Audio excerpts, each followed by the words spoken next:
Hey guys, so I recently broke the 3x3 NR average with a time of 6.13 seconds set at Zhanjiang Open 2026, and it's my first NR and I'm very happy with this average, so I figured I would just do a reconstruction of the 5 solves. So let's get right into it. Scrambles will be in the description. So this is the first scramble. I went for white because there was this block which could go along with this crosspiece with this. And you also see that the corresponding orange-green edge can be solved together with this crosspiece in one move. So what I did for my cross was I'll prime to solve this edge, d2, and solve this edge together with the edge piece. Now I also planned this pair, so I immediately rotated and did the 5 mover. And then I solved this pair with keyhole, solved this last pair, OLL, DLL. So that was 55 moves, which is 8.8 TPS. Second solve. Now for this solve, I actually inspected for a long time on yellow because I was trying to do something with this edge, and then when I figured that I couldn't do anything, I tried to do something with this pair. But at 12 seconds, I suddenly realized that the first move of my cross, which would be an L to bring this cross piece down, actually creates a free pair. So when I saw that, I immediately just started the timer and didn't think to optimize my second pair based on that, which is why I actually planned diag pairs. This is going to be my second pair. So I finish off the cross with that to solve these two, and then D2 and solve these two with that. Now, you might have noticed that if you insert this pair, you actually create a free pair, but I didn't do that because I planned this, right? So I inserted that, missed this, rotated, and did this pair. Then I saw this pair now, and I paired them up with the free right back slot. Then just a free last pair, and then OLL and DLL.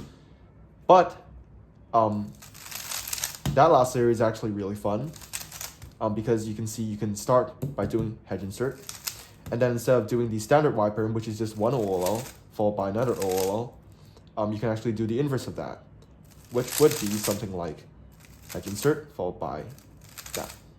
So the full last layer solution would actually be hedge insert followed by another hedge insert and then this OLL.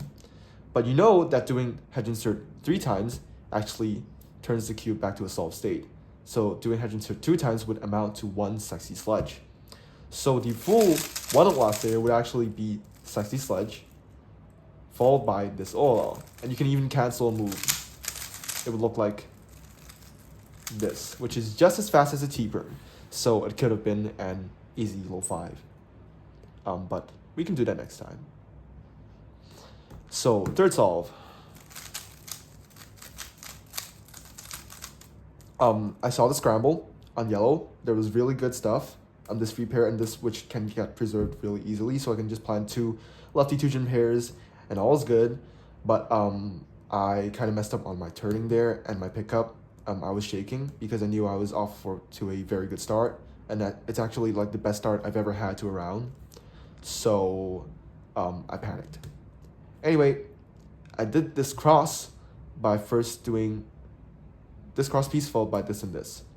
So for this cross piece, I did RU to preserve the pair, R, and then that, which is not the best cross. There is way better stuff that I'll show you later. So I did these 2 pairs, which I planned. Cancel. Now I did this pair. And now for this pair, normally you would do something like double sexy, which would give a decent last layer, or you can do something like, I don't know, rotate here and do sledge, or you could also do EO, which is what I did. I paused for a very long time, went here, stuttered a bit, and then I did the EO solution. Now I had this OLL, which is diag CP, and I would normally do something like F triple inverse sexy to force a U perm, but I didn't do that, and I did double soon and did 5 perm, which I locked up like crazy on.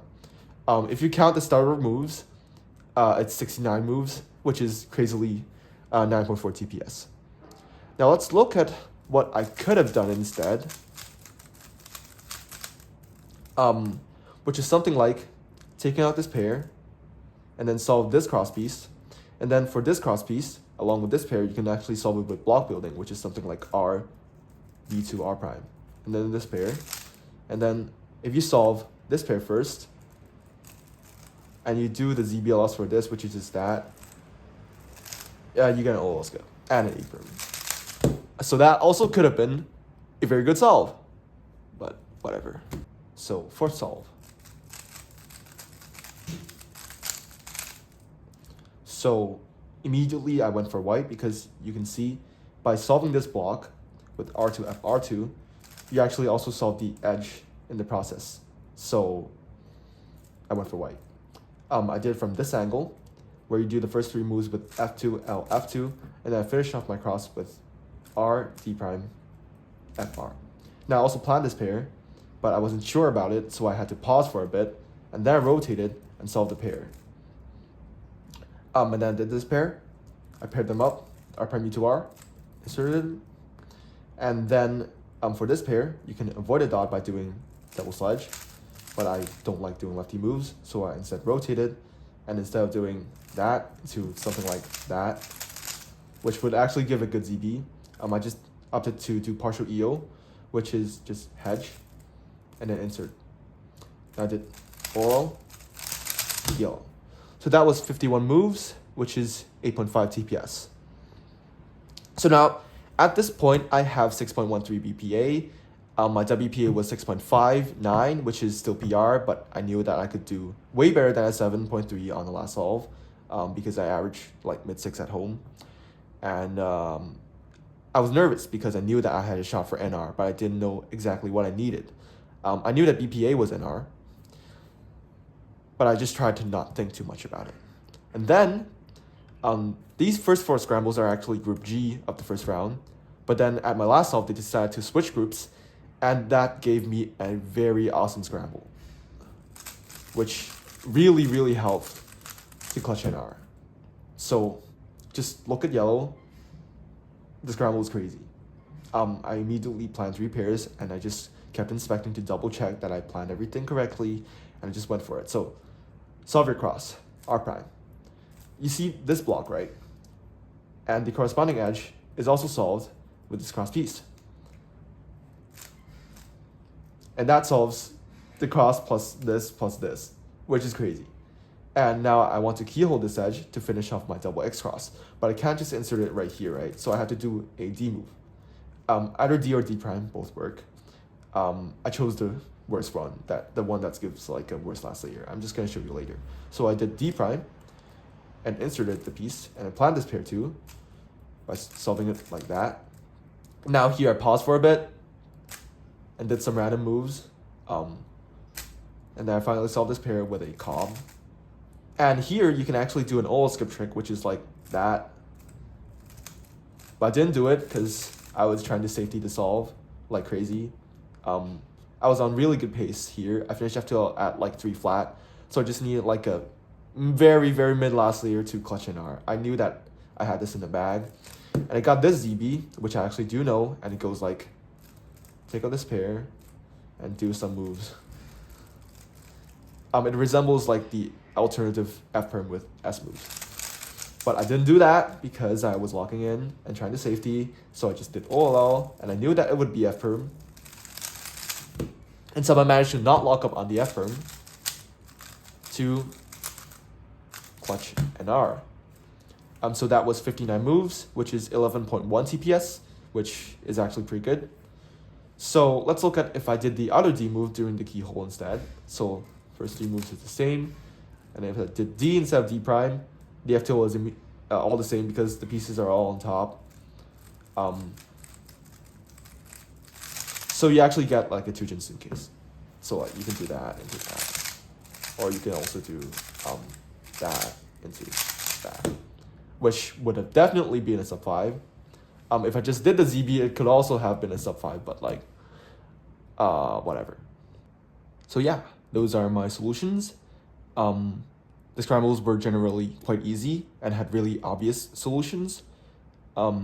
This average is well sub my global. I average mid 6 at home, but I still hope to break more records in the future and also go for that 4.60 NR single.